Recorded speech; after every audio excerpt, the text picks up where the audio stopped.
ये घटना एक कॉलेज स्टूडेंट आरव के साथ हुई। आरव को बचपन से ही पुरानी किताबें और रहस्यमयी चीजें कलेक्ट करने का शौक था। एक दिन वह अपने शहर के पुराने बाजार की तंग गलियों में एक एंटीक बुक शॉप में गया। धूल और मकड़ी के जालों से भरी उस दुकान में उसे एक मोटी लाल रंग की किताब दिखी।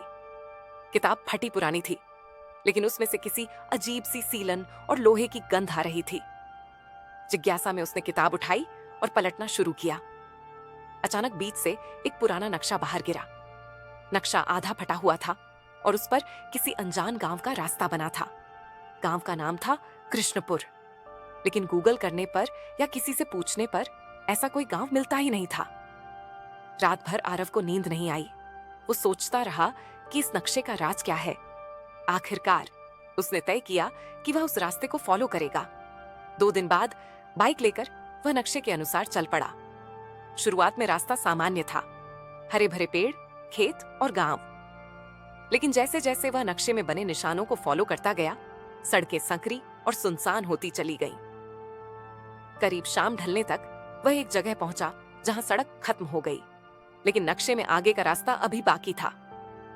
उसने बाइक जंगल में धकेली और पैदल चल पड़ा। अचानक चारों तरफ सन्नाटा छा गया। पक्षियों की आवाज बंद, हवा भी ठहर सी गई।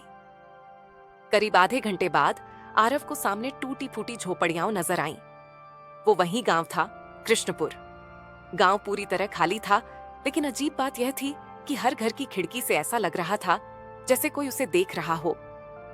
आरव ने कांपते हाथों से मोबाइल निकाला और रिकॉर्डिंग ऑन कर दी। जैसे ही उसने एक झोपड़ी का दरवाजा खोला, अंदर अंधेरा था। दीवारों पर काले धब्बे और जमीन पर जले हुए चूल्हे। उसे लगा जैसे यहाँ कभी आग लगी हो और पूरा गांव जल गया हो। तभी अचानक उसके कानों में फुसफुसाहट सुनाई दी। तुम आ ही गए। आरव ने पीछे मुड़कर देखा, कोई नहीं था। वह झटके से बाहर भागा और नक्शा देखा। उसमें आखिरी निशान गांव के बीच में बने एक कुएं तक जाता था। हिम्मत करके वह कुएं के पास पहुंचा। कुआं जर्जर था, ऊपर झुकी हुई बेलों से ढका हुआ।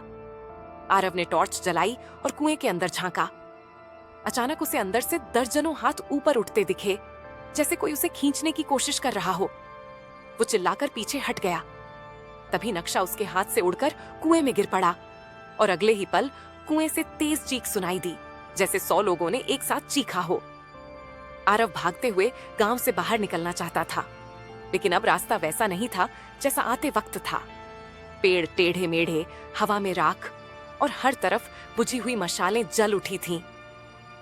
उसने बाइक तक पहुंचने की कोशिश की, लेकिन बार बार वही टूटी फूटी झोपड़ियां सामने आती। वो चिल्लाता रहा, मुझे जाने दो। अचानक उसे फिर वही फुसफुसाहट सुनाई दी, अब तू हमारा हिस्सा है। नक्शा अधूरा था, अब तू इसे पूरा करेगा। आरव कभी घर नहीं लौटा।